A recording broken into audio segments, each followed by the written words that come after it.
because Hmm. I have a hope, a desire that there is a degree of creativity and artistry within myself. It's something that I've always admired, but Yeah. it's not something that I've ever been able to capitalize on or thought I had a skill within that within that area. When did you first realize like you were an artist and you had that creative potential?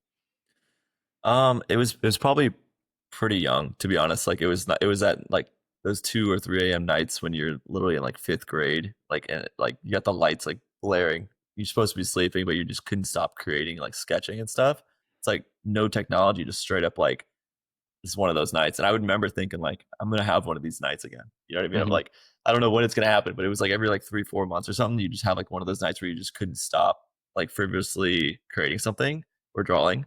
And yeah, I just thought about it randomly. Like I haven't thought about that in a while, but yeah, definitely one of those weird moments where you're like, "Oh, my parents don't come in." Like I'm supposed to be asleep. Are late nights like early morning, late night, 2, 3 a.m. Are those a prerequisite for being an artist? It seems like they are. Like writers, painters, everything. They're always like they have that thing in their brain and they can't go to sleep until it comes out. Yeah, it's definitely something I've had to really, really alter because with growing a business and like trying to be a high performer in different areas like social media, like you really have to get your schedule in check. But you know what I mean, like up front early on, yeah, like staying up till 3 a.m. to like be in the studio and like really be with yourself, get into flow states because there's no one up is definitely like Mm-hmm. ideal to like really get that first like capstone of learning over Yeah. with. What was your first medium, if you will? Was it sketching? Was it a pencil? Yeah, it was definitely sketching, but then it gravitated immediately into like oil paint, and then I was in animation school in for about like 8 years. Like I was like really chasing this as like my long term goal, Hmm.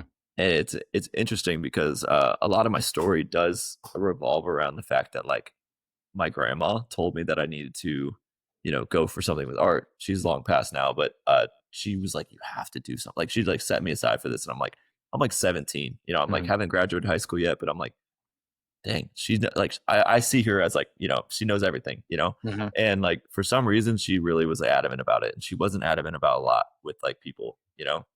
So I was like, okay, I'm going to take that to the house. I'm going to find a salaried art position at a, animation studio Hmm. in Burbank, all this stuff, but like not really knowing what it really took. I was, already a server at a couple restaurants. And what I realized was like as I was chasing that goal to become, an animator, a lot of it like really depended on that like scarcity mindset of needing a salary for to present myself in art. But a lot of my story does revolve around the fact that like I found purpose, I found self belief, and I think I was chasing something that was like I was like chasing a scarcity mindset within myself. Why do you think your grandmother pulled you aside? Do you think particularly about art? Do you think she realized like it's something that made you happy, or was it based off of something that she thought you were really good at, or mix of the both? I think it was like she was a pretty stern lady. Like she wasn't like too like emotionally driven. I guess it wasn't like she obviously cared that I was happy. She knew that art made me happy, but I don't think that was her driving force. I think it was Mm. more or less like she could tell like the way I thought and the way I spoke to her was just like a little different than like the rest of the cousins or like the rest of the family members. So it was like something about you is different. Go ahead and capitalize on that because you need to take that like somewhere else.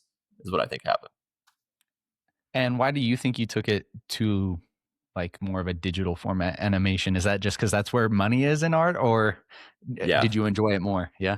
No, it was that. It was also like it is like she did take us to Disney a lot of the time. So like highly inspired by, like I lived in Central Florida. So like you're going to Disney a lot and like every summer, like we're going there, we're getting the hotels and like I'm learning about animation through, means of being there. But um yeah, that was just the only thing I could think of. Like everyone's telling you like starving artist mode, like you can't Mhm. sell paintings, like no one's gonna like really care about it. Like we're not in the Renaissance anymore or something, you know what I mean? So like animation was like my only valid thing. I'm like, oh, yeah, it's 80K a year, Burbank, like it's a done Mhm. deal. I'm making 40K at the serving job, but like I didn't realize that 80K was like that's like the top. You know what I mean? You Mhm. got to be like really, really good. You almost have to be like a producer, director of like the highest level. And then yeah, it just kind of like it really, really shined a light on the fact that I was chasing a like a lost dream almost, or like Yeah. At what point did you realize that? Because I've been in that position. Mine was for fitness. Like I was competing. I've been in fitness my entire life, and I was like, "Oh, I don't know what else to do. I want to do this professionally, I guess." And so I started doing like competitive CrossFit and doing things like that. And then Yeah. towards the end of that, for me, I would be like sitting outside the gym for like an hour, just like I do not want to go in here. I don't want to do this. So, like, at what Yeah. point did you realize that? It was when I actually like so the it was okay. So after COVID, it didn't get into this program. It only really had like 40 spots at UCF, and I was like really bummed out about it. But I'm like, you know what? COVID's now happening. It's everything's online. Let me just type into Google like how to become an animator. Like what school do I need to go to? So like I went to it like a an online like mentorship Uh-huh. college. Technically, people use it as like a master's degree in animation because it was so good. Everyone in the school was from the industry, and like you were being taught by people who worked on like Shrek and stuff, like really good like stuff. Mhm. So I was hyped in that. I worked on that for about a year. The program was really only like 8 months, but I was like a slow learner with it.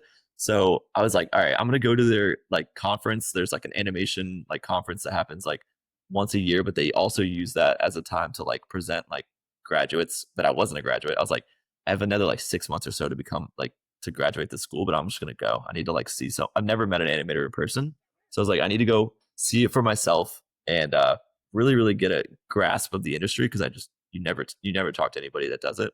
So I'm there. We're at this hotel. We're at these fireside chats. I'm talking to like people that are working in DreamWorks, Pixar, people that I shook hands with the dude that shook hands with Walt Disney. Like he literally is like No. 90 years old. So it's like crazy like turnaround events like that. And I keep like waiting for someone to tell me about like quality of life or like trust me, man, you just keep plugging away, like waiting for somebody like to say something like that to me, but nobody wants to talk about money.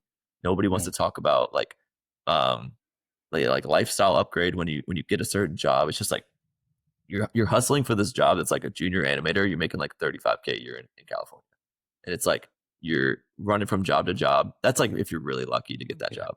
I'm like, dude, I'm already making that as a server. Like, so I realized that I like sitting here like I think I have more aspirations with like business and entrepreneurship than I really do in art. So why am I not sold on myself? Like, so then it took another couple of years, but I'll go into that in a little. Maybe there's some other questions about it. Yeah.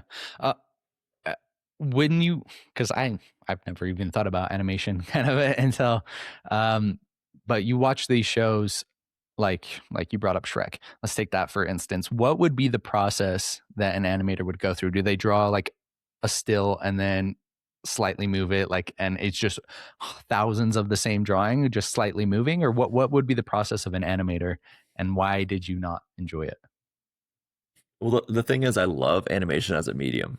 Okay. I love how it can be a vessel for storytelling, and that it really like starts from just a drawing, like you Mhm. said, and that's like obviously like old school, like all the way up until like the early '90s. People were doing that, like Mhm. frame by frame, stop motion animation, and that was done with pencil.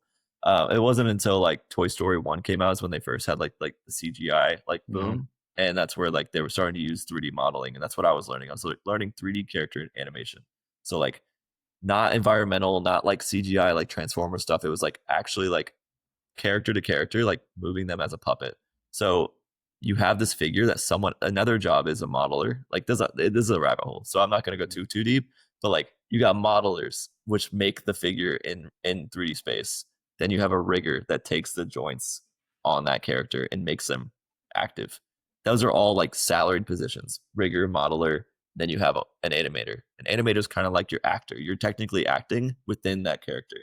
And that's what I wanted to do. I wanted to act, but through you would take like a you would take B-roll shots of yourself, like acting out a shot, and that's how you got like Woody, and he got like that's how you got some of the shots you had. Forgot his name, Saving Private Ryan guy, like the lead actor of that. Tom Hanks. Tom Yeah. Hanks is acting out Woody because like they were like Woody is definitely Tom Hanks, so like Mhm. let's just have him act out these scenes. Then you have the animators acting out what Tom Hanks acted out, so you get it more like more charismatic and like Mhm. animate those motions. And it's like I don't know, I just really fell in love with that, but it's a little bit different than it used to be, and I think I fell in love with the old way, Mhm. and no one really taught me that it wasn't that way anymore until I got into it and I was doing 3D modeling. I was like, okay, I'm in this 3D program. I'm cool with it. I like, I like technical stuff, but it was definitely heavy, and it wasn't necessarily what I wanted to be sitting in a cubicle for. Did that, was it still scratching your artistry itch at that point? Did you feel like an artist when you were doing like these? It was pretty mechanical. Like it felt like I was doing math, but Mm, also doing art. And like a lot of the time, like something that they you come to grips with pretty quick when it comes to like being an animator is that you're never really working on your own projects. So it's always the directors like from the top down, you know. mhm, If you're a modeler, you're not working on your own modeling projects. You're not making your own cities or characters. You're working on a character that was modeled by someone with clay. And then that guy with the clay is going to show you this guy. He's like, make this in 3D. It's like, then you got, it's like all these levels of these. It's a great team group effort. But if you're a purely an artist, like you're a painter or like somebody who's like very physical, fine artist, you're never making your own stuff. And it's like always a collaborative effort. talk to me about the time frames here. Like, how old were you when you started versus when you stopped? And So and yeah, and social media in relation to that. Like, had you started posting on social media? yeah. So as far as like I graduated high school 2015. I'm 29 right now. So 2017, an ex girlfriend of mine like made it a point to like you need to start like making an account for social media, for your art. And I'm like, okay, I'll do that. Da da da. I started posting relatively frequent. Mhm, Um, I think a layer of that question was what like I started college immediately after high school, and then I didn't leave like college mindset until like around 2022, 23. So like I really was in there for a long time. I got mhm, my associates in like 4 years. It took me forever. I wanted to like work the entire time, 40 hours a week while getting it. So like it set me up for disaster, but I thought it was like the method. mhm, It wasn't. Um, and then I went to UCF. I finally got into a university, but at the time I never even applied to a university in high school. Like I was so dead set on like I'm just not smart enough. I'm like, I had low self esteem when it came to schooling. Like, school really didn't like help me out as far as like the ADHD route went. You know what I mean? Like, I kind of like, mm, I got held back in third grade. The FCAT, like, I couldn't pass it. It's a Florida like assessment mhm. exam. Like, I just had really bad like focusing skills, but I never really was a bad student. Like, I always try to get my homework in, like, but I always got bad grades because I just couldn't focus on like test subjects and things. Um, I wasn't really applying myself, or I was sorry, I was led to believe that I was bad at it. That's what I think what happened is what happened. But when I got to college, I started to learn that I like to learn, listening to TED Talks, self help, self development, and I kind of had like um that weird juxtaposition of like I'm really creative. I really love the art world, but I don't feel any connection to like self development and like fitness or any sort of discipline inside of that realm. But I had a whole like interest in entrepreneurship and all that on the other side. So really, what happened was I posted for about 8 years on social media with just purely my art and like a little bit like injecting some of my like things I'm learning in these books and like just gradually doing that. And then eventually I was like, I'm going all in 2024. And I was like, I need to like tether the two groups because I feel like nobody's talking about it. And like artists are super like they always like flow off of energy. Mhm. But yeah. So during the animation side, when you were doing that, were you still able to work on like your own personal projects? Like, were you still painting, or were you had so much time, like so focused on what you were doing that you forgot about it?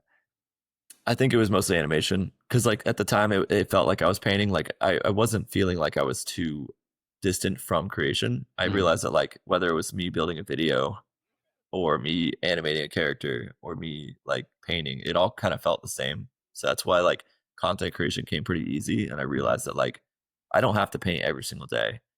But you know what I mean? If I can help posting a video every single day, to spread the art around, that is like gonna be my mechanism for creation and feeling like true to myself is really what it broke down to.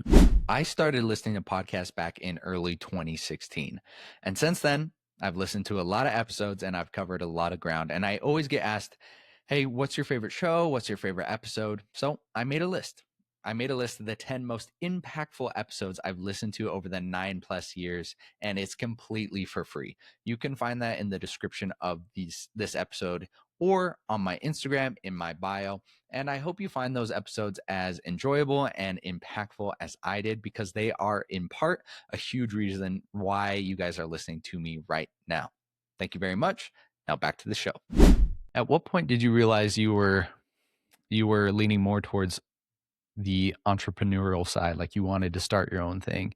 And how quickly did it take after realizing it to like implement it and start building it? Well, uh, it started like literally on that fireside chat with one of those like bigger animators, Mm-hmm. and like him just like not really giving me the answers I wanted. Like I was trying to ask him some stuff without being rude, just like, Mm-hmm. so yeah, like how's like, 10 years of being in the industry been for you? Like trying to see like something, some light. I just wasn't getting it. So I was like, okay, I want more for my life. I want more like whether it's achievement or money. Like I'm not really I'm money driven, but not to the level of like I just need a Ferrari or whatever. But like I definitely don't want to be sitting there like shackled to a job just because of the title. Mm-hmm. And I really just like wanted to develop out of that. And I knew that was something I needed in my life. So entrepreneurially, I took a sales job like after I kind of quit college, kind of was in hospitality for 10 years. Um, I took a health insurance sales job, and it wasn't until then I realized that like a year into cold calling and like not really like eating shit, really not really having very many sales for my like to it was my first sales job, so I was really like Mm-hmm. struggling. I was around a lot of high performers, a lot of people waking up way before me, going to bed after me, making way more money with me, like all those type of like things to really make me understand that I was like, okay, like there's way more to this game than I understand, and I just need to be around people that are doing it better. So uh, once I learned that about myself, that I liked the competition and the drive around that, I kind of wanted to apply that to art, and it. I don't want to be the only person talking right now, but No, as far please. as as far as being in the cubicle, there was one time where I sat there and I started overhearing some of the winners in the group, kind of like, hey, this artist, like I'm buying this painting for such and such as like milestone, like you like it, and everyone's like, yeah, dude, it's fire, it's so dope, all this other stuff. And I'm just sitting there like on my like 300th cold call, and I'm like 2 coffees deep, just like I'm just like twitching my eyes, like this guy's living the life that I want to live right now. Like Yeah. what's going on right now? Is this guy named Skell? He's like a pretty big Tampa artist. He has his paintings in like almost every restaurant in Tampa and stuff. Either way, he just does a ton of different commissions. And I was just sitting there like, you guys know I paint, right? Like just thinking that in my mind, like, come on, like you Yeah. like I've been painting for a long time. You guys have no idea. And it's like I felt like since I've been posting for so long, people should know. But I realized that the way I was presenting myself, I wasn't really showing myself the way someone that wants to be known would. And it really took that sort of frustration for me to like quit that job and then realize that like, okay, I need to go all in. I need like whatever I think I'm doing right now isn't enough, obviously, and I need to show people that at least show people around me what I'm doing and have them know. Yeah. What do you, is that what you mean by you weren't posting the way somebody who wants to be known would post? Like what does that mean? And what was the Like change? posting frequently, one. Okay. Two, probably like having myself on camera. And as an artist, when you post your painting, you kind of feel vulnerable already. So you kind of feel like you're already showcasing yourself because it's like part of your emotions, part of your story. Mhm. But really, you have to be the forefront of your brand. And if you're not there, there's nothing really for them to humanistically connect to. So that's what I really realized. I was like, oh my gosh, like dissecting these accounts that were doing it better than me. I'm like, okay, every single video they're in it in some facet. They're smiling. They're showing something. They're displaying emotion in their videos that I'm obviously not doing, but I felt like I was doing. I thought I was. Mhm. I'm posting like 3 or 4 times a week. I'm doing this. I'm showing my art. Like, what am I doing wrong? And the thing I was doing wrong was just wasn't like being true to myself and showing myself authentically online. How many followers did you have at this point? Like, what were you So feeling? I had 1,379 followers for about like 7 years. Okay. It would fluctuate, but that was like Yeah. when I wrote it down in my journal to like really make the change. It was 1379. That's cool. You have that number though to look Yeah. back at. And after I started to make these quarterly goals, January 1st, 2024, I stopped doing like the New Year's resolution vibe, and I was like, let's finance bro this out and do like quarterly goals. Let's just chunk it up. And I kind Do of you just remember? Do you remember those first quarterly goals? yeah, 100%. Yeah. So I had a folder that was more metric based. So I had Mm, like I wanted to grow this on Twitter. I wanted to grow this on YouTube. I wanted to grow this on Instagram.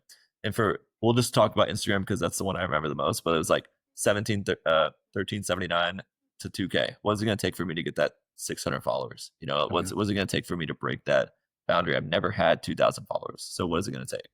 It's going to be take me looking at people doing it better than me and trying to connect the dots of like where I'm at, where they are, and try to like bridge those gaps. Because there is a pathway. And what I realize is like the pathway isn't like a doctor, isn't like a lawyer. It's not a 6-lane highway paved in front of us that you can just like go and do. It's like a jaguar like walking through the woods. Like you got this little like trail you can follow, but it's like not really there. You kind of have to like move brush around to Mhm. actually find it, but it's there. There's still a pathway. And that's what people have to understand. There's this like there's this pipeline that gets you out of like from 0 to 50K followers that people need to see in order for them to actually create authentically afterwards. Were you still so January 2024? You write down these quarterly goals. Are you still doing your sales job? No, I'm full blown. I had like $400 to my name in December. My buddy,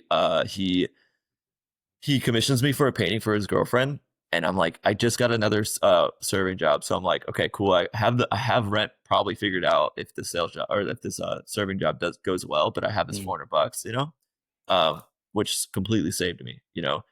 It turns out that painting, I don't know if it was just the emotion I was feeling while painting it or what it was, but people love it. Like it was like when I was back against the wall painting this thing, like only thing I need to focus on right now, like I need to get this done for my friend's girlfriend. Um, so that I started posting every single day, January 1st, like I said. By March 31st, the end of the quarter, I had 7,700 followers. So yeah, just tracking the metrics alone, prompting myself in order to do it was really what it took for me. And I really had no like backing to think that was gonna work. Like I said, I was like completely lost. I'd had no trust in it, but I showed up authentically. I didn't like get down on myself. I just kept pumping. that's so awesome, and that's really inspiring to like be back against the wall, like you said. You just quit your sales job. You're putting pen to paper in terms of your goals, and you're finding a way to make it happen. And you said you know, maybe the reason people like that painting so much is because you were really like back against the wall at that aspect. What was the painting, if you can describe it?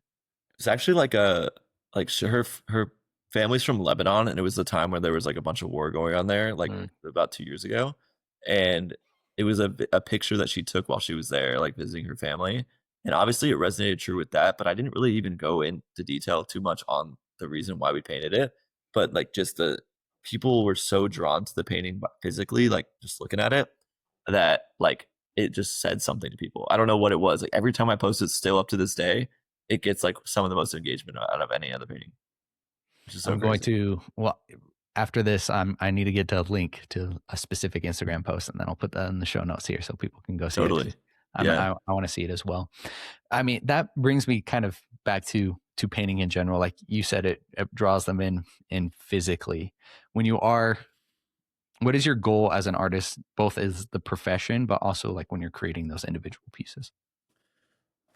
A goal for me with art is basically just to get the hyperfixations in my brain out on canvas. I obviously want to get in galleries and different things, like have other opportunities in that way. But really, it's to understand like myself and like really give myself an escape, if that makes sense. Mhm.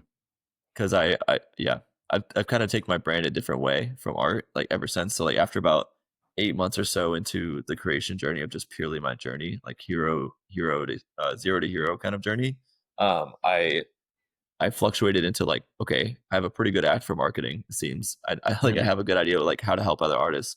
Why not start like coaching? Mm.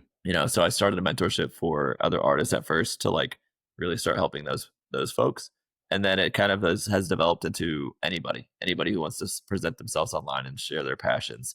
I've kind of started to build that coaching brand for that. When did you first initiate that? Because January 2024, you've got your serving job, you've got your commission from the painting there. Was the serving job like, okay, this is how you're getting food on the table and staying alive, and you're just trying to do what you're doing? Or did you have like a business model that you were working towards at this point? I really just thought I had a couple print drops on my website, and like those did fairly well, like $1,000 or something. And then I sold a couple of originals to like family members and friends, and I was like, Mm-hmm. dang, this is starting to go. This is starting to go good. I ended up getting a studio about like 2 months into the growth. So around like 10K followers, I invested in a studio to rent, and it doesn't have AC. It's pretty bare bones, but I use it as a studio I use the studio as a set piece, like same way you would with the podcast, like an IRL one. And yeah, it served a lot of purposes, and it grew my content because people felt the momentum shift of like, oh, things are happening. Like he went from zero to like now he's got this studio. What's happening right now? Like it kind of created this like new atmosphere, and people could sense that. Sorry, I kind of forgot the question. Uh, this studio that you got now, is it the same one? Like, because I'm looking at your Yeah, your Instagram account and looking at your art and everything, and that's the original studio. yeah, that's the studio back in like 2024. Yeah, been there for like about a year and a half, 2 years. So when you start these paintings, you say you don't try to paint every day. You're just trying to get posts up every day as like your main thing. How many pieces of art are you working at a time? And on average, how much time are you spending on them? I'm a fairly quick painter, just because I like an alla prima approach. I like wet on wet paint, just where Mm, it's kind of like you kind of like don't give it time to dry. Oil paint already innately does that. You can kind of move it around whenever, but I like the sculptural type of element with like impressionism. So it can take me anywhere between like 20 minutes and like a couple hours for a painting in sessions. Sometimes, maybe it's like 6 hours, and I do it like multiple times that week. But I used to be in the studio here painting mhm. all over these walls, like stapling canvas to the wall, and like you can tell like there's still holes in the wall and stuff. But um yeah, I realized that like I don't necessarily want to just be painting all the time. I also have to be growing towards a different vision. Mm, Up front though, I forgot to mention, like I guess I had something in mind, but it was mostly to inspire other people through self-development. Like I said before with self-help books and like personal development. I realized there was a pocket there that wasn't being filled. So my initial why for like in my bio that sat there all the time, it was empowering creatives through self development, and it was kind of like just always there. And I didn't think it was going to lead to a coaching business by any means, but or to actually like helping them physically. I thought it was mostly just there to be as like a void of inspiration or something like that, like a mhm. place that I can just like be a motivator. I didn't think it was going to gravitate into this. Was there a book or a podcast or a person in the space of that self help or self development that really inspired you? Yeah, I would say it was like Higher Up Wellness was definitely one of those guys. Well, Michael Yeah, Smoke, he's a Michael stud. Smoke, the goat. Yeah, so weird story. I was like actually at my serving job, and he's in a private dining room with his buddies having like a bachelor party, and I just go in there to drop or like to clear some plates or something. It wasn't even my table, and I look over when I'm like grabbing the dude's plate. I'm like, Michael Smoke? I'm like, bro, what? So it was him at his like bachelor party, or whatever. And then like these are all his IRL friends, not like online guys. They have Mhm, no idea. Like at the time, I think he had probably like 200K followers on every platform. Like really wasn't like too huge yet. mhm. And it was like the first time he ever had like someone recognize him like in front of his real friends, like his like high school friends. And he made a post about it, and then I commented on it and was like, "Yo, I was the server for that." And then he was like, that obviously went viral and had like 60K likes or whatever. But like it was a cool little like back and forth with him. And yeah, we're always like a couple of mutuals away. Yeah. That's really Funny. cool. He's a super cool and inspiring guy, and like talk about like consistency as well. Like he made a post I think yesterday or today where he's like, I don't want to make content, and then he was like the post about not wanting to make content. Uh, Literally. yeah, he's a really cool guy. Seems really nice, and that's another person who just started being consistent and posting, and then now he's doing his public speaking tour in Austin. I think they're out there doing it right now.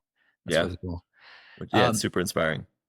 so Michael Smoke, who else? Was there any particular books or anything that really like you would recommend to other people? I mean, okay, so like this is more like way further in my development and my Okay. journey, but like I went to Europe for 2 weeks in Portugal and Spain in like September. Okay. And then I was like really, really just kind of like, I don't know, like I need it to work. Yeah, I need this thing to work. I need to like flip my schedule around or something. So I'm looking for stuff to download on the plane. And I found this book called The 5 a.m. Club. Mm. And I thought it was just gonna be like a cliche, like tacky book that just told you like, you gotta wake up at 5 a.m., man. Like, what are you waiting Hmm. on? But it actually ended up being this really cool like fictional piece with like three different characters. It has an artist in there. He's kind of like a little cocky artist, whatever, like 50-year-old guy. But there's an entrepreneurial woman, and then there's a billionaire. And there's like they're all like fictional characters, I think. But well, I kind of know because like the principle of the story is like the billionaire takes these two other people around to all like the seven wonders of the world and like tells them like a piece at each place, and it ended up being like a really really cool like, audiobook. It's free on Spotify, and it really really reframed why 5 a.m. is a pretty good wake up time. Now it's not every day for me, but it's like when I do wake up, it's usually my best day. You know what I Okay. mean? So Yeah. I'm trying to work towards like an every single day 5 a.m., but it's like it really takes a perfect schedule for that. I'm gonna write it down. I have not read that one. The 5 a.m. Club. Yeah, it had such an unassuming title to where like it's Mm. just like I've heard this before, man. You know? There's it's kind of following along that line of like fictional, trying to get that message across, kind of cheesy. There's this book called Chop Wood, Carry Water, Mm, and it's very short. You can sit down and you can read it in one sitting, or you can listen to it.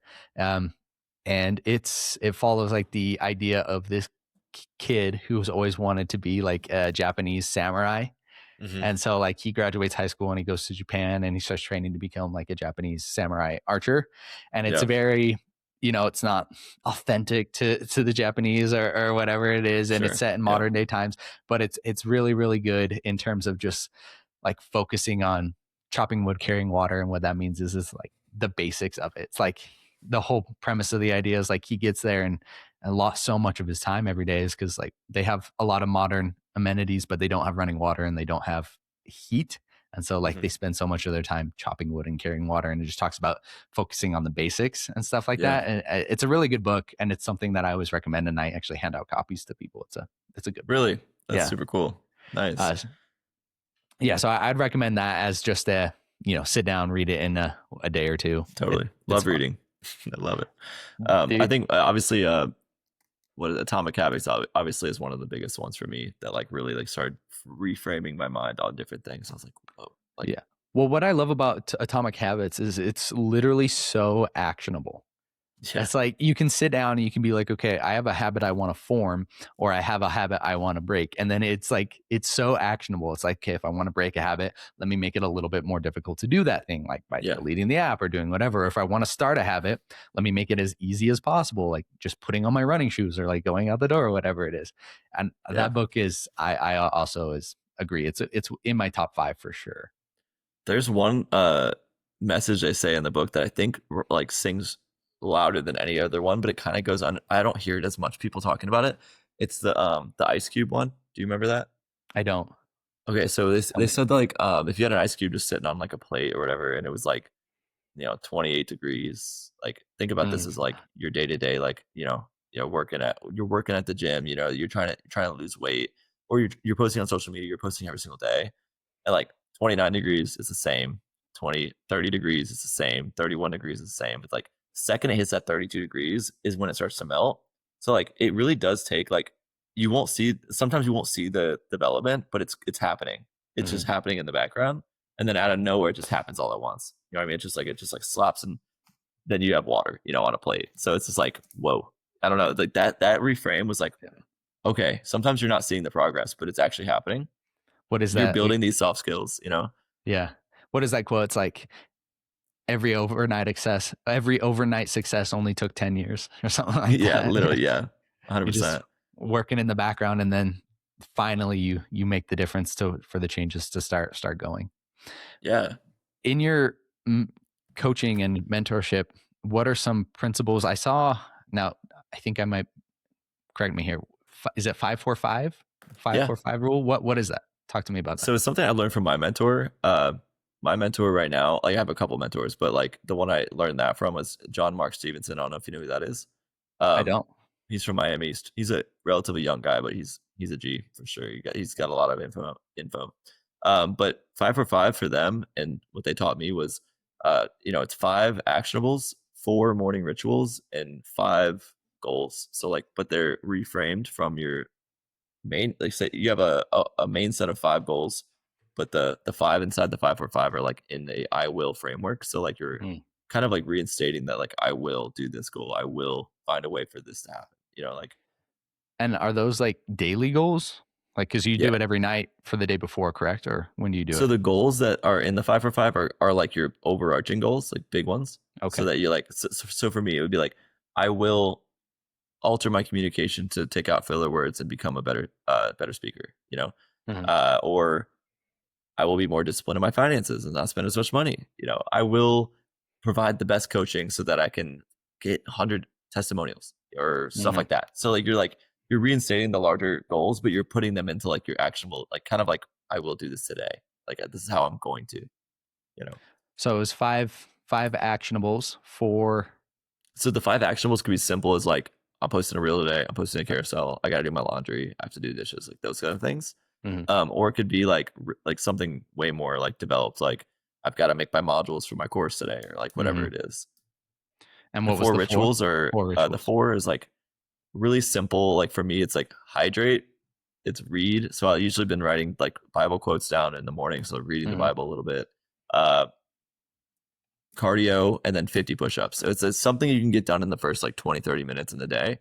It's just gonna get you fired up and not gonna take too much time. So are you sitting down the night before and planning out your next day's 5 4 5? 100%. Yeah. So like last night it was like 1:30 in the morning, which is a little late for me, but I was like sitting there, all right, gotta do the 5 for 5, even though it's not a perfect night. Like I'm not going to bed at 10:30 at night. Mhm. I gotta do the 5 for 5. So I'm playing around with whether or not I want to write it all at night, or if I want to write just the morning rituals and like leave the morning for the I will statements. Um, I think playing around with that's important. Yeah, absolutely. How long have you been implementing the 5 4 5? It's been like 2 or 3 months. Yeah. Probably like Do, more like 3 months. do you feel like it helps you win the day a little bit better? Or what? Talk to me about any results that you may or may not attribute to it. Yeah, I'd say it's definitely changed my business for sure. It's keeping me like a lot more hyper fixated on what I need to do and like the biggest lever movers, because it's giving me time to like pad and prime my brain before I go to bed, and then also like see like it's almost the first thing you open when you wake up if you're not doing cardio. Mhm. So you're opening that back up and you're seeing like, okay, I've already set the intention and that's what I gotta do. Maybe you can do a little journaling prompt if you want, but you already have the things you need to do and you don't have to guess. No more guesswork. Do you write these down physically, or are you putting them on a phone? How do you do it? So I keep a Notion dashboard for my Okay. students, but also my mentor keeps one for me. So like I'm doing it in a calendar in there, just so that it's like sort of like my 5 for 5 calendar, keeps it all in Mhm. one place. That's cool. Do you find, I mean, obviously the 5 4 5 helps you stay a little bit more. Yeah, I mean, you have those actionable steps, so it stays you more focused on the day. But as somebody who's an entrepreneur who has your own business, do you feel yourself ever kind of like it's put, I'm trying to find the best way to word this. I don't want a 9 to 5 job, but I can appreciate that a 9 to 5 job has clear cut things that I have to do each and every day. For sure. Versus an entrepreneur, you have this grandiose goal and what you want to achieve, but it's, do you ever get lost in like the big picture versus the day-to-day steps? No, I think since I'm in this sort of like collection period, or like this massive action period. Mhm. I feel like maybe I'll always be in this mode, but I think for right now, really really focused on the next 3 months or next 6 months, rather than it being like a 12 3 year 5 year. Like Okay. obviously I have things I want. Like obviously I want to buy a house. I want to have like I want to get married. Different things that are like big goals, but I think it doesn't serve you that much to have like really, really detailed like versions, because it's always going to be changing. So if Mhm. you can really just focus on the next 3 or 4 months and like keep that within your power, something I've heard a lot recently is like if you can't handle what you got going on right now, then how is the universe going to give you more? Yeah. Like if you can't even like handle the next 3 or 4 weeks, how can you handle like the next 3 or 4 years? Like how are you going to get the most out of it? Do you, obviously you're passionate and you enjoy what you do in the entrepreneurial side. Are you concerned at all, or are there any steps that you're taking that may prevent you from either burning out on this side, or losing time, or feeling too busy to do you're doing your art as well? What I realized I was doing that for a minute. I was losing the art side because I wanted to push it away. I Mm, was gravitating away from artists because I felt like they didn't have enough money for the program. It was like a starving artist thing, like, mhm. but it was really just me not having like the proper sales skills and the proper equipment to like understand that, like, okay, I can help somebody change their entire life. I just need to really, really understand how to like, bring them into that. So I think, yeah, I lost myself in it for a little bit with painting, but it was on purpose to have like a really, really focused period era, if you will, Uh-huh. about my business. But I think I realized that they fuel each other. So the more I'm creative, the more I'm painting.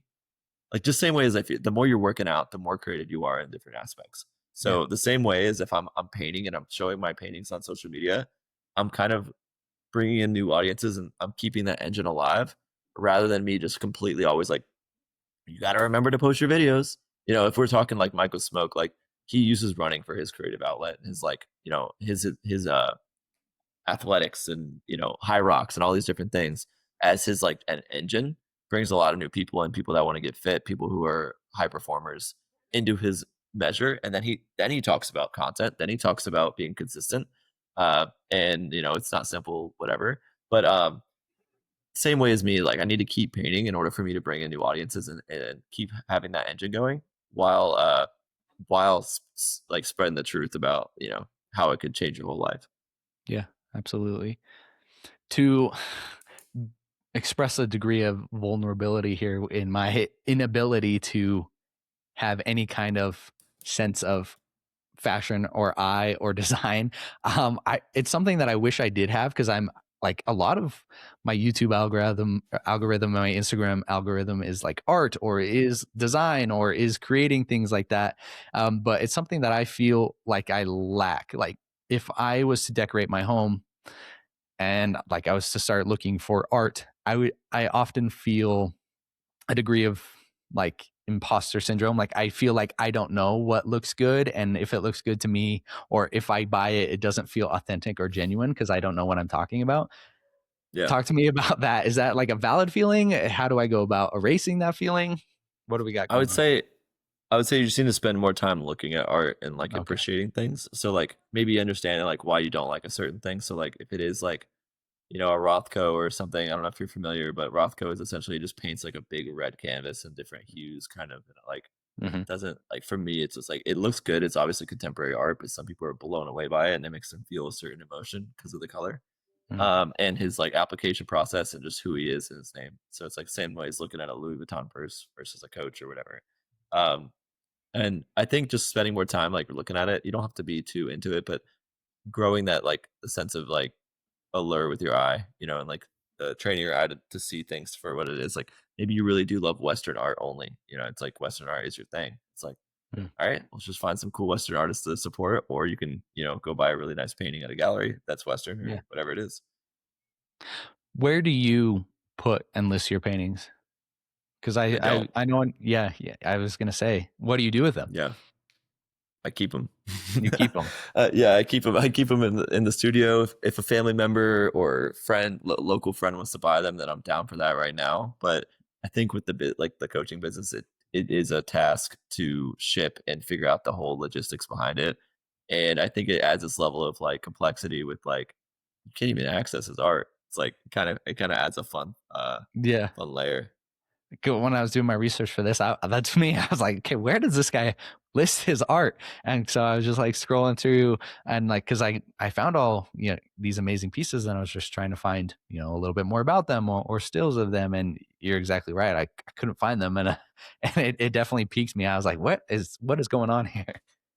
Yeah, it's kind of on purpose. Also, I don't want to ruin the link in my bio for it. Like I have a VSL in there. You can't really like have multiple links. It kind of Yeah. creates a blockage.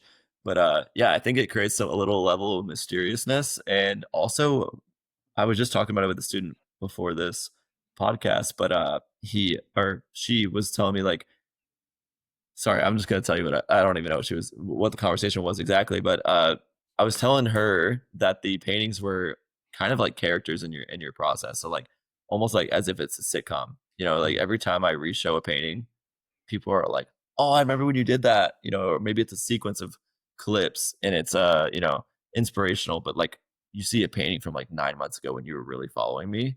You've kind Mhm. of like lost grip, but you randomly saw it. You're like, dude, I remember that era. Like, you know, like it becomes like a character, the individual painting. And then if it sells and I can't make another painting, you don't see it in the studio anymore. You don't see it like laying against the wall. Mhm. It kind of like I killed it off. I killed off that painting in a way, you know, like or I killed off that character in the That sitcom. character. You know what I mean? Yeah, that's So cool. it's like I'm thinking of it more as characters, and then yeah, it's sad to like see some leave, but like they need that sort of churn, obviously, because you want to sell your paintings and such and get them in different rooms. But I kind of like them, like kind of always being in the same room, and like some people really have grown affinities for certain paintings, and they say it a lot. Mhm. There's a podcast with Mel Robbins. I think it was on the Rich Roll podcast. But she was a guest on there, and she talks about a painting, how she saw a painting when she was like newly married, and how she was like, one day I'm going to come back and buy this painting, and it was in a restaurant, and lots of years go by, they were financially struggling, and then finally she came into a little bit of money, and she's like, I don't know what to do this. She remembered that painting. She's like, I want to go back. I want to buy that painting. And she goes back to the restaurant, and the painting had sold, and she's really sad. And the restaurant's like, well, this is actually a local artist. Um, how about I give you her number, and you can, go see if she has anything else like that. So she contacts her, and she reaches out, and she's like, hey, I don't know if you remember this painting, but she starts to describe it. And the artist is like, I don't know if I remember that, but how about we plan a day, we'll go out to eat at that restaurant, and then you can come to my studio and look through my things and see if there's anything that you like. So they do, and they look at it, and or they go to dinner, and they go over to her studio, and then right there in the studio is the painting. It wasn't the Hmm. exact one. It wasn't the exact one. The artist says, "Never in my life have I created, two of the same portrait." She does landscape, like two of Yeah, the same landscape, except for this one time. And it was her sister painting, and she ended up giving it to her for free. And like I think about that all the time when it comes to art, because I want to experience that pull towards a piece at some time, and hmm, I hope that I can, because I really do appreciate what you and artists and people can put into like a canvas. It's pretty yeah, inspiring stuff. yeah. I realize also like as far as just an artist standpoint that like if in the fitness community or entrepreneurial community, like it is like it does lack a lot of art, you know, like and only there's not very many artists like they can rattle off in their head like who they are and what they do. Mhm. So if I could do the do the dance on both sides, I could become one of the only artists anybody in the entrepreneurial space knows. You know what I mean? Mhm. That kind of vibe. So like that's kind of where it lied at first. I'm like, I could easily make an impact in a room that doesn't usually even look at art. Like it's like if I become like at least one of the two people they know as artists, like that's enough for me, you know? Yeah, So it's pretty cool I mean, making that type of absolutely. impact. Yeah.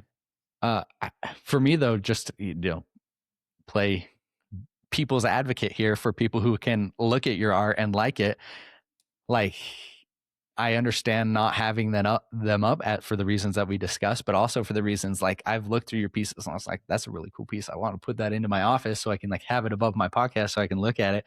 Now I don't have Hmm. the ability to get it or get something like that. So at what point are you going to maybe, because I mean, there's the flip side of being, the only artist in this space that people know. But if people can't get access to it, it's like, what's the, like, you're depriving the people, man. Yeah, kind of. I am. So it was also just depriving myself of like selling them and like not Yeah. wanting to get rid of them. But How many do I you think have? I'd Like probably say a in good like 15 random Okay. paintings around the studio. But like they've obviously sold like I've Mm, definitely sold like 6 or 7 like pretty mm, solid size paintings or commissions or whatever it is. Um, but it wasn't like, I realized it wasn't really about the sell. Like it was about selling myself on me more than it Hmm. was me trying to sell other people on my painting. So it was like, that's what it really broke down to. And once I realized that after selling a couple paintings, I'm like, oh, this whole thing I'm doing on social media isn't about me making money and making this into a business. It's me understanding self belief for the first time. Yeah. It's me understanding that I can do anything I put my mind to, instead of me having this like self conscious nature of like, gotta have a salary job. I gotta, Hmm. I gotta work for the man all my life. In order to make ends meet, whatever. But it was much more than that. Is there, do you feel like part of you has to consume content to create, or do you think consuming kind of impedes you and impedes your process, or is there a balance between the two? I mean, there's definitely a consuming nature. Like I think some of the best creators have like some of the most screen time. I think Really? TJR. I don't know. Okay, so TJR is kind of like a brain rot trader from Miami, but he's got like a couple million followers on multiple accounts. He makes Mhm. insane content, but he sells his coaching program and everything else. I listened to a podcast of his, and like all his content is very like meme style, but like very relevant. Like every day, it probably posts like 15, 20 pieces of content. Really? Um, yeah, so it's definitely a person to like look at and like notice that like this is happening. The people are posting like 20, 30 times a day. And he's like, I have like so much screen time. He's like, I have like ridiculous amounts of screen time because I'm doing research all the time on like what's happening. And Mhm. I know that the more I stick on that, make more funny content, make this, that, and the other, like that's how you're gonna stay relevant. That's how you're gonna keep going. Yeah. For me, I definitely don't post that many times a day, but I obviously like to lead with story and then value. So as Mhm. long as I'm like being true, posting at least daily, I usually do like twice a day. Trying to really like cultivate like I don't know if you ever seen my YouTube before, but I have a YouTube channel Mhm. where I kind of just like long chats, almost like a solo cast, where I'm just kind of like talking. And I've kind of reserved my talking head videos for the YouTube, and like I keep my like value driven content on my short form. For me, when it comes to consuming, is like to the point that you're making. I I do have to sometimes, scroll to find people I want to talk to and invite them onto the podcast because, I may be interested in whatever I'm jujitsu and I want to talk to somebody in that, but I don't, I have to kind of go down the rabbit hole, find potential people to get to. But also Yeah. it feels like I'm scrolling a lot sometimes for the sake of scrolling because like you find a profile and then you scroll through their whole thing for a while, kind of see if there's somebody you'd want to talk to or if they Mhm. can provide, value to an audience. And so I can that's kind of why I was asking along those lines is do you get inspired for your individual paintings off of social media or do they kind of come from within those emotions or is it a mix? The paintings are purely hyperfixations on what I'm feeling Okay. or thinking about. So Hmm. like I've had paintings where like I grew up on a farm in Florida, so like if Florida farmland isn't something people typically think about. So I'm like, Hmm. oh, it's usually like beach scene, like Florida beach painting, Florida Yeah. beach seagull, whatever. So like, let me like try to like play around with like the Florida pastures and Florida farmland and like see if I can like come up with like, because it's like the farmland's being depleted, all this other stuff. But um, I just thought it was a cool like niche of landscape Hmm. paintings. Like you always hear like Montana like landscapes and like Hmm. things like that. But I'm like, how can I like pivot? Like we owned like thousands of acres of property, like had cows, had orange groves. Like how can I really play that feeling of like nostalgia of like my farmlands and um kind of it got dark. Had like my ring light on me, but yeah, as Yeah. far as playing that nostalgia into my paintings as well as like for yesterday's painting, it was like I named it imposter syndrome because it was like a jester. Hmm. It's a little bit more contemporary. It wasn't necessarily my normal type of piece, but it packed a lot of emotion. It was like some of the pain points I'm hearing from all these like coaching calls, all these students are feeling that sort of imposter syndrome. Like maybe I'm not able to maybe I'm not even worthy of a following. Maybe I'm not able to like actually do this for a living or whatever it is. And then within myself too, like coming like actually my business starting to take off pretty well, like having like a lot of students at once. It's like kind of an imposter syndrome there too. And I think the jester, like the act of a jester is imposter syndrome. You're in a room full of all like the fine like, kings and Hmm. queens, knights or whatever. You're in the same rooms as these people, but you're not them. It's like that's like, I feel like this gesture just sings true so good to that. So that was me yesterday. Painted it 20 minutes, bam, got a painting in. It's like hyperfixation out, done. You know, That's so cool. Do you feel do you think anybody, I mean, obviously there's an insane time requirement to developing the skills and developing the ability to do that, just like anything. But do you think anybody can become an artist, in terms of like, do they have that inside of them? That, I don't know, that je ne sais quoi definitely. factor? Yeah. Everyone has the potential. It's just a sacrifice in the time that you're willing to sink into anything. If Mhm. you're willing to sink 40 hours a week into your job, you'll get pretty good at your job usually if you're like actually focused. Or if Mhm. you want to get really good at a video game and you like really actually take actionable steps to like get better and you listen to people that are better than you, you'll get Mhm. better. It's just anything. Like that applies to anything. With business, I knew it was just a time horizon I need to stretch out really far. Maybe I'm not the quickest learner, but when I do learn, I learn really like I like learn solid. So like as Yeah. long as I like give myself enough time, I'll have all the talking points, have all the lessons baked in, and I will grow something that I'm proud of. But maybe I'm not like it's not gonna happen in the first month. Mhm. Some people it does, but then like maybe they burn out. But I don't know. I just gave myself a long enough time horizon that like I'll never quit. So like I can't fail kind of Yeah. thing. That's awesome. Do you feel do you feel the same degree of imposter syndrome now that you did when you first started, I'm sure, or is it less, and do you think it'll ever go away? Because I'm somebody who, I feel imposter syndrome almost every single time I do a podcast, and I've, been doing it for a while. I've done it with a lot of people, and I get told, I'm, not bad at it. So, but still every time I do feel a degree of imposter syndrome. Yeah, I think it goes away with like Michael Smoke says all the time. He says basically like like confidence comes through action. So like the more you Mhm. do it, the better you're gonna feel about Yeah. it. And like the better I got at content, the more I got confident to teach it. But I had to Mhm. take a couple students at like either free or like really Yeah. really low like Yep. cost for or payment for me to get comfortable and like feeling like I'm worth it. And then I got some good results, and I'm like sitting here like pushing, and then I'm like, okay, now I'm confident enough. I don't feel Yeah. like an imposter for the information. For me, I don't know if it'll ever go away completely. And I don't necessarily think that's a bad thing that it doesn't. Like every time I have a conversation, I have a degree of imposter syndrome. Obviously, it's because every single time I'm talking to somebody, I'm talking to somebody who knows more than me about a specific topic. Yeah, And, but the nice thing is like I just try to reframe that to that very reason. It's like, okay, I'm curious, like I'm talking to them for that specific reason. And so just trying to reframe or refocus that imposter syndrome to something that's a little bit more valuable or reassuring, I think is good. yeah. I think it comes to the imposter syndrome is not, as long as or it's good that it doesn't go away for you, Mm-hmm. because if it does go away, then that means you're not opening enough doors for yourself. Mm-hmm. Same way as like if you were like a server at a restaurant, like walking up to your first couple tables as a server, like first time is so scary. Like, Yeah. hey, my name's Joey. Da, da, da. It's like you don't even know you don't even know your name anymore. You're like sweating and like it's weird. Like I don't even know what I'm doing. I'm like 19, But then Yep. like flash forward like 6 7 years, like I can literally like serve like 40 top people, like, and no one, I'm not even nervous at all. Like I'm just like, let's get this done, let's get some money, what I mean, let's, Yeah. let's get this over with, let's get these people fed. um so I think if you're not feeling imposter syndrome, you're not growing. And then if you're staying at that server job and you don't feel any sort of imposter syndrome, then you're not really leveling up in life and you're staying in the same job for too long. For sure. So if somebody were, let's say, I know it's not your main focus right now, and I don't know if you are still taking, commissioned pieces, but let's say somebody listened to this, they looked at your art, they're like, he's fantastic. I need a piece. I want a piece.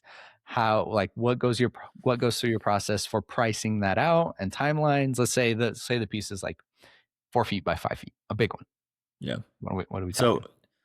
So the best way to do this, especially with analytical people, first of all, I don't take commissions anymore, but uh, only because that first year when I did start to grow, I took on like 100 commissions. I didn't do them. I didn't take any money for them, but I also like told them yes. I was just saying Mm-hmm. yes to everything, and I probably only got like 4 or 5 done, and I had Jeez. like literally like 70 to 100 commissions that I said like a soft yes to. Yeah.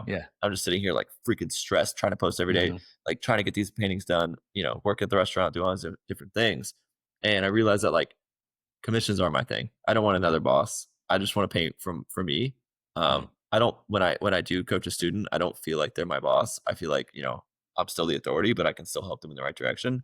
With the commission, I've had people like return them and like say like, can we alter this a little? Like, you Uh, know, it just it wasn't my client that I was messing with. Like I sold myself onto like a someone at the restaurant, older couple, and like they just like didn't know anything about my brand, didn't know anything about me. They just saw me at the restaurant. Oh, what a sweet guy! But then like they're not really vibing with it. Maybe they're mhm. really picky. Um, I'm only charging like $200, so it's like I'm sitting here like, how much more? Like I spent like 3 months on this thing. Yeah. So I kind of just stopped commissions altogether. But if I was going to charge, I think if any artists are listening to it, like a good way to do it for an analytical brain would be to charge by the square inch. I've always told this to people because say you have a 30 by 30 painting. If you times that 30 by 30, it's like 950 or something. You can charge like 50 cents a square inch. So divide that in half and you have your price. It's like $400 for a painting. Hmm. That has materials baked into it as well. So it's just $400, 450. And it helps people really rationalize like why it's worth something. So you just like, yeah, I charge by a square inch. I do $1 per square inch. So it's gonna be like $900 for a 30 by 30. I think it's a really clean cut way to do it without feeling like this is something I've learned for 10 years. I spent Yeah. 20 hours on this painting. This is something that, costs this much with materials. Like people don't want to hear that. They just want to hear the brass tacks. Yeah. Absolutely. Well, Joey, talking to you has been awesome. It's been, I enjoy talking about self development, about self improvement, but I also enjoy learning and artist and design. And some that has been kind of been my focus of late. I actually have a introduction to woodworking class all next this weekend. So No Saturday, way. Sunday, That's yeah, I'm awesome. gonna start doing that. I want to start putting it's for a bookshelf, so we're going to create a bookshelf, but it's technique based. So hopefully, I can then apply those things to some other things that I want to start doing. Yeah. Uh, That's gonna be uh, awesome. yeah, it'll be cool. I'm excited about it. But I really appreciated your time today. I have a question that I usually ask all my guests Yeah. at the end. Assuming you had a podcast, or if you could sit down and talk with anybody, and assuming they're alive and well, who would that person be for you? And then I'll do my absolute best to get them on the podcast. And credit you with you with them being here. Oh man. I don't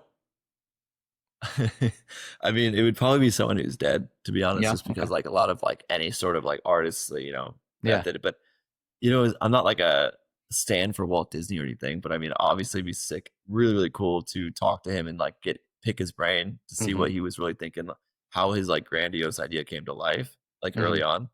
Um, and like maybe what kind of person it took to be that kind of person. I don't know if you Yeah. listen to the Founders I was podcast. about to bring that up. I was like, dude, you got to listen to the Founders podcast. Yeah, I listened to it. Yeah. Yeah. I've listened to it a lot actually. Yeah. It's probably like one of my top. And Oh yeah. yeah, just listen to the Rockefeller and like, any of like the Todd Graves and all Hmm. these different things. Like Oh yeah. I I already feel like just by that podcast, almost like so like I'm already getting those vibes. So I don't Hmm. there's nobody that I really, really want to hear from Okay. because that podcast is already Yeah. like given it to me. You know what I mean? Talk Um about somebody who was an overnight success. Like he was grinding forever, and then he immediately became like pop. He came into the zeitgeist so much more recently. I feel like, but he was grinding forever, doing it and not getting paid. He's oh a that stud. Uh, that's who okay, I thought you said talk about somebody. So I was like looking for someone in my no, no, mind. I'm no. like, Sorry, I don't know. sorry. I don't know. Oh no, he was. Yeah, yeah. Yeah, Yeah. he What's was his name is David David Senra. Sentra? Yeah. Senra. Yeah, Senra. he's a stud. Good Definitely. He's content. very, very good stuff. And he's really not all that big. No. He's only big within the big fish, Yeah. which is crazy. Yeah. Like I've noticed that like only like you would think his podcasts were way bigger. Mhm. And there I mean his podcast might be, but his accounts on Instagram like Yeah. 30K followers or something. It's really Yeah. not that big. He's huge with people who know what they're doing in the terms of like the entrepreneurial space Which is and insane, right? yeah. Yeah. Because it doesn't really take that sort of impact. Like it doesn't take like the massive impact of 1 million followers in order to have a huge impact on people that are Yeah. doing well or that have money. Yeah. He's like I was saying, he's somebody that I didn't know about until this year. Like I started listening to him, you know, probably March of this year. Yeah, And same, like I February, just, March. Yeah. yeah. And I like binged all his stuff and I stay up to date with all his stuff. But then you like scroll back and he's been doing this for years and years and years. And it's Yeah. really cool and inspiring. Just something we were Super talking about inspiring. there. Yeah. I love his Dyson and his Todd Graves podcasts. Those Yeah, are both. Dyson's so funny. Like there's actual talks with him. Oh Yeah. yeah. Yeah. He just started his new podcast. Yeah, this David Senra podcast. Yeah, Which I really is like that one. Yeah, because like yeah. Dyson or James Dyson's so simple. Like he's just a regular dude. He's like kind of reminds me of my dad. I'm just like, dude, what? Like that same guy that my dad is could be James Dyson. Like he's just like a chill. Like obviously he's maybe like not letting on as much as he wants to. Like he's not being as like I don't know, like leadership on the podcast. You know, he's not being super strict, but that's the same kind of vibe. It's like underspoken, kind of like, yeah, you know, what do you mean? Nothing to it. You know? Yeah. Well, Joey, where can people get more Joey? What can they expect when they follow you? Where can they follow you? What can they get from you? Yeah, all platforms. Jay Desenio. J for my name, Joey. Desenio is Italian for design, so Disegno. That's cool. All together. Yeah. Awesome. YouTube and Instagram. All of it. Yeah, every Awesome, platform. man. Well, this has been an absolute pleasure. Thanks so much for your time. Thank you so much. First podcast I ever did, so You crushed it. Thanks. Thanks.